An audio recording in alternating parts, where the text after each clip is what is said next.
Shalawam, Yahawah. First and foremost, I'd like to give all glory, honor, and infinite praises to Yahawah, Bahasham, Yahawashi, Bahasham, Qadash. Double honors to the beloved elders and the apostles at Great Millstone that taught me this truth. And peace and salutations to all you hopeful elect Akim out there laboring that are pushing this word in truth and in sincerity.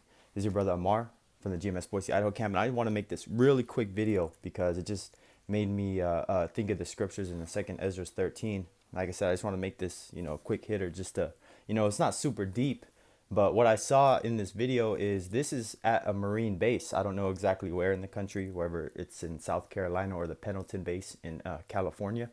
But this Marine base saw a chariot, going across the sky, whether people want to say it's a comet or whatever. Man, you can see the other orbs inside the stream following it. If you replay the video, you can see there's two other lights inside that fog or whatever it is following it. So the Marines were bugging out, and I couldn't just help but think, this is what the mighty men are going to do. And these mighty men are, or these Marines would be the mighty men, because that's, the fighting force, the military of Babylon the Great, and you can see that they were obviously powerless. And that is going to be the same scenario, but these chariots are going to be shooting lasers at them, when all these nations in the midst of World War III are fighting together or against each other, they're going to put, when Yahawashi cracks the clouds with his chariots, just, they're going to put their differences aside and fight the angels. They're going to say, an alien invasion, like the Apostle Tahar was saying in his most recent Highways and Byways lesson, that they're going to push it as an alien invasion. We got to band together, much like the movie Independence Day with Will Smith, as well as the remakes and part 2s and stuff like that we've talked about. And all it is just paint the picture a little bit clearer of what the scriptures talk about. And like I said, I didn't want to make this lesson quick. It's not super deep, but it does apply to prophecy, showing you that these mighty men is strong and tough and well built and fucking built like a fucking tank. They're gonna melt out of pure fear. And even if they try to turn their vehicles around, the angels and Yahawashi, hey man, they're gonna make sure that their controls start working, much like a lot of testimonies that we've heard before about the nuclear missile silos, being all the buttons being turned on, the launch codes getting ready to go, and right before it gets blasted off, boom, the angels shut it down. So ultimately the angels and Yahawashi are gonna make sure that, hey, it's not just a blow like it's gonna be, there's not gonna be a fight, but the Lord is going to have it to where these nations actually try to fight. And we know how Esau and his pride, he thinks he's actually going to win.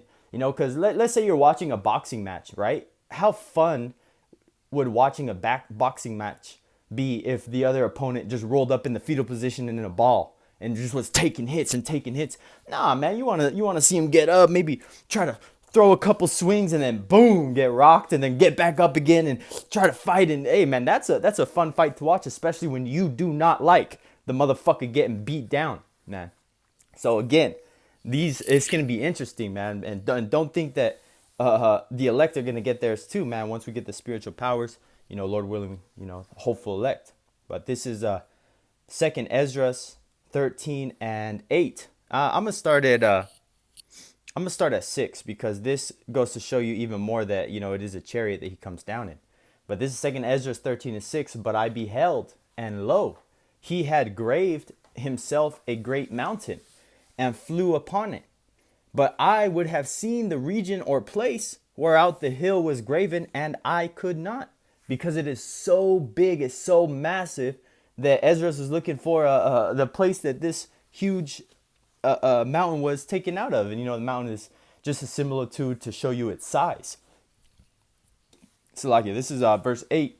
And after this I beheld, and lo, all they which were gathered together to subdue him were sore afraid, and yet durst fight. So that's going to what I was saying before. They'll be so scared, but either way, man, they're gonna try to go make some ruckus with the angels, man. And what I was saying is all these mighty men right here. This is the Marine base. Slakia. Damn, what the fuck? Pause. Right here, man. All these mighty men. What can they do? They just looking at it, pulling out their fucking phones, saying, "Oh, all fucking bugging out, man. But again, man, they're going to be afraid, but they're still going to fight. Because like they say, your training is going to kick in and the Lord is going to make sure that they try to do something, man. Verse 9, because that's what prophecy says. That's what scriptures say right here. And yet there's fight. Verse 9, and lo, as he saw the violence of the multitude that came, he neither lift up his hand, nor held sword, nor any instrument of war. But only I saw that he sent out of his mouth as it had been a blast of fire, which is talking about those laser beams. And out of his lips, a flaming breath. And this is not going to say the Lord's going to come and open his mouth and all these things are coming. No, man, it's talking about the different high energy plasma cannons, high energy laser weapons, all the space sci-fi stuff that you have only seen in movies. Hey, man, if a so-called man here on earth, a human, can imagine it, guess what? Yahawashi has already had it trillions of years ago. Just saying, like, speaking as a man, the Lord is way more advanced, than anything that we can even imagine, even in our wildest dreams, like these sci-fi movies.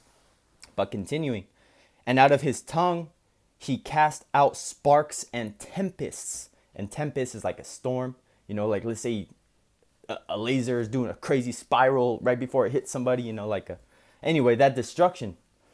Verse 11, and they were all mixed together, the blast of fire, the flaming breath, and the great tempest, and fell with violence upon the multitude, which was prepared to fight, and burnt them up every one, so that upon a sudden of an innumerable multitude, because it's not just going to be the U.S. military, it's going to be all the nations' militaries gathered over there in the valley of Jehoshaphat, the valley of decision, Armageddon, where it's going to happen, man. Verse continuing, an innumerable multitude, nothing was to be perceived, but only dust and smell of smoke. And perceived means recognizable. Nothing was recognizable because they all got obliterated. When I saw this, I was afraid. Oh, man. Call Halal Yahawashi. That angels are on our side, man. And hey, man, that's why we do this, brothers, because we know that we have a savior coming for us, and we only got to endure a little bit longer, obey, do the work, and ultimately try to be the best man for Yahawashi that we can be. Even though we know it's not going to be perfect, we're going to have to go through a lot of learning curves. Brothers, learn every time we go to camp how to deal with situations. Every time we do a lesson, how to recall information. Every time a brother comes at you with a problem, you're getting experience on how to console that brother, and then maybe learn something if you're an older brother from that younger brother that's going through it, man. Like